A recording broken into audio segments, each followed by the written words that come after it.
વાત કરીએ વડોદરામાં ભગવાન જગન્નાથની રથયાત્રા સાદગીથી નીકળશે તેવા સમાચાર છે। અમદાવાદ પ્લેન દુર્ઘટના બાદ આ નિર્ણય લેવાયો છે।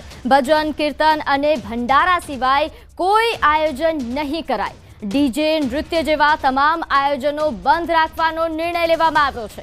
વડોદરાના 33 મુસાફરોએ પ્લેન દુર્ઘટનામાં જીવ ગુમાવ્યા છે અને તેના કારણે આ નિર્ણય લેવામાં આવ્યો છે। તમામ 33 મુસાફરોને શ્રદ્ધાંજલિ પણ અત્યારે વડોદરાવાસીઓ આપી રહ્યા છે। તે દરમિયાન આ મહત્વપૂર્ણ નિર્ણય લેવાયો કે વડોદરામાં જે ધામધૂમથી રથયાત્રા નીકળતી હોય છે જગન્નાથજીની, એ રથયાત્રા આ વખતે સાદગીથી નીકળશે।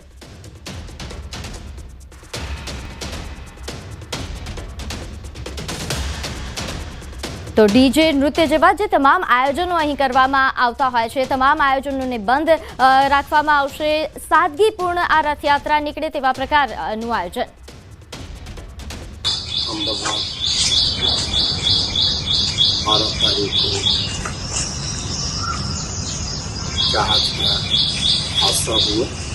उस अंदर में इस्कॉन मंदिर की तरफ से आने वाली 27 जून को जो भगवान श्री जगन्नाथ जी की रथयात्रा और बड़ी सादगी के साथ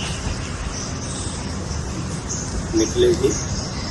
उसमें सिर्फ भगवान का रथ होगा, भगवान इसको विराजेंगे और पीछे वर्षों से प्रसाद इत्यादि वितरण होता है और हमारे संतों भक्तों वैष्णव का कीर्तन होगा।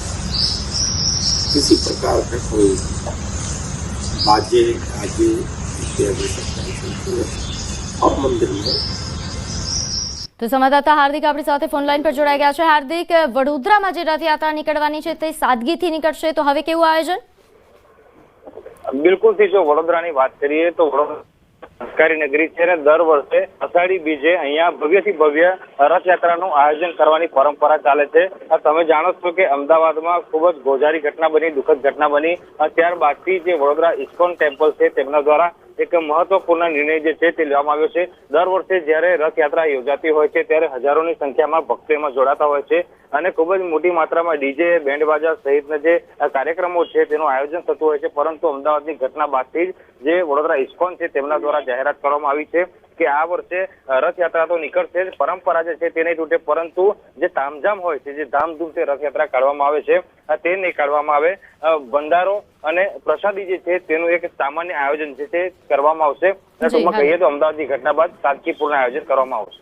જી હાર્દિક, મંદિર તરફથી કોઈ ફેરફાર નહીં। અમદાવાદમાં પરંપરા મુજબ જ 148મી રથયાત્રા નીકળશે। રથયાત્રાને લઈને ચાલી રહેલી તૈયારીઓને હવે આખરી ઓપ પણ આપવામાં આવી રહ્યો છે। રથયાત્રા ખૂબ જ સાદગીથી નીકળે તેવી વાતો થતી હતી, પરંતુ હાલ કોઈ ફેરફાર નહીં।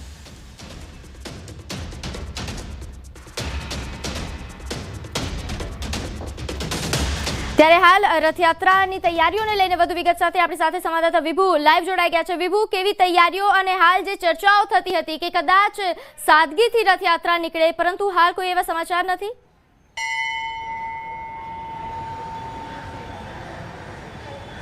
પ્રીતિ, એક ચર્ચાઓ ચાલી રહી હતી કે રથયાત્રા છે તે ખૂબ સાદગીથી નીકળશે, તેના માટે સત્તાવાર શું મંદિર ટ્રસ્ટીનું કહેવું છે તેને માટે અમે લોકો અત્યારે જગન્નાથ મંદિર આવ્યા હતા। જગન્નાથના મંદિરના ટ્રસ્ટી સાથે વાત થઈ છે।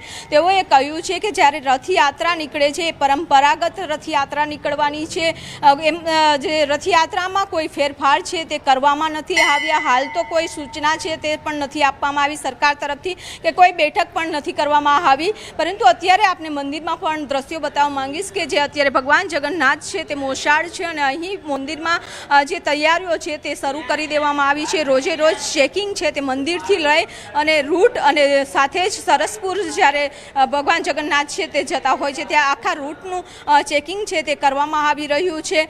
રોજે રોજ આ ચેકિંગ છે તે થશે। ભગવાન જગન્નાથની સુરક્ષા સાથે સાથે ભક્તોની પણ સુરક્ષા ખૂબ જ મહત્વની હોય છે, તેની તૈયારીઓ અત્યારે માટે શરૂ કરી દેવામાં આવી છે. પરંતુ વાત છે કે અમદાવાદમાં જે પ્લેન દુર્ઘટના થયું અને એમાં લોકો છે મૃત્યુ પામ્યા છે તેને પણ શ્રદ્ધાંજલિ આપશે, ભગવાન જગન્નાથને પ્રાર્થના કરશે કે આવી કોઈ ઘટનાઓ છે તે ફરી ક્યારેય બને નહીં.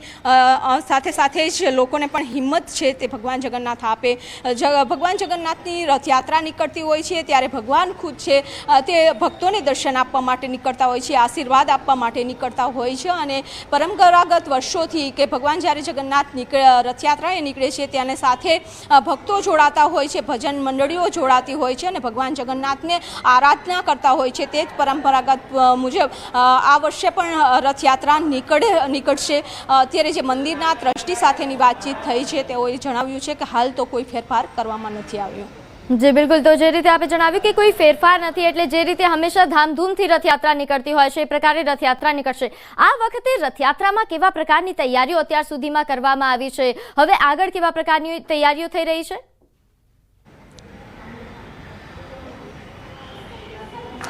પ્રીતિ, જે રીતે અત્યારે ભગવાન જગન્નાથની દર વર્ષે પરંપરાગત જે રથયાત્રા નીકળતી હોય છે એટલે કે ભગવાન જગન્નાથ જળયાત્રા, એટલે કે ત્યારબાદ ભગવાન જગન્નાથ છે મોસાળ જાય છે, 15 દિવસ મોસાળમાં રોકાતા હોય છે અને ત્યારબાદ અમાસના દિવસે ભગવાન જગન્નાથ નિજ મંદિર પરત ફરશે. એટલે કે ભગવાન જગન્નાથને આંખો આવતી હોય છે એટલે નેત્રોત્સવની વિધિ છે તે પહેલાં અમાસના દિવસે કરવામાં આવે છે. એકમના દિવસે સોના વેશના દર્શન કરવામાં આવે છે. આખો શણગાર ભગવાન જગન્નાથને સોનાનો કરવામાં આવે છે. આખો દિવસ ભક્તો માટે ખુલ્લું રહે છે, દર્શન કરી શકે છે. અને ત્યારબાદ બીજે દિવસે મંગળા આરતી 4 વાગે કરવામાં આવે છે અષાઢી બીજના દિવસે. અને અષાઢી બીજના દિવસે ભક્તો છે તે રથયાત્રામાં જોડાતા હોય છે. ભગવાન ખુદ જગન્નાથ ભક્તોને છે તે દર્શન આપવા નીકળતા હોય છે. આ પ્રકારની તમામ વિધિની તૈયારીઓ છે અત્યારે મંદિરમાં થઈ ગઈ છે. સાથે સાથે સુરક્ષા પણ ખૂબ જ મહત્વની હોય છે. ભક્તોની સુરક્ષા માટે હજારોની સંખ્યામાં જે પોલીસ સ્ટાફ છે તે પણ ઉપસ્થિત રહેતો હોય છે. અલગ અલગ એજન્સીઓ છે તે પણ રથયાત્રાનું છે તે રૂટનું ચેકિંગ કરશે, સાથે મંદિરનું પણ ચેકિંગ કરવા માટેની તમામ પ્રકારની વ્યવસ્થા છે તે કરવામાં આવી રહી છે.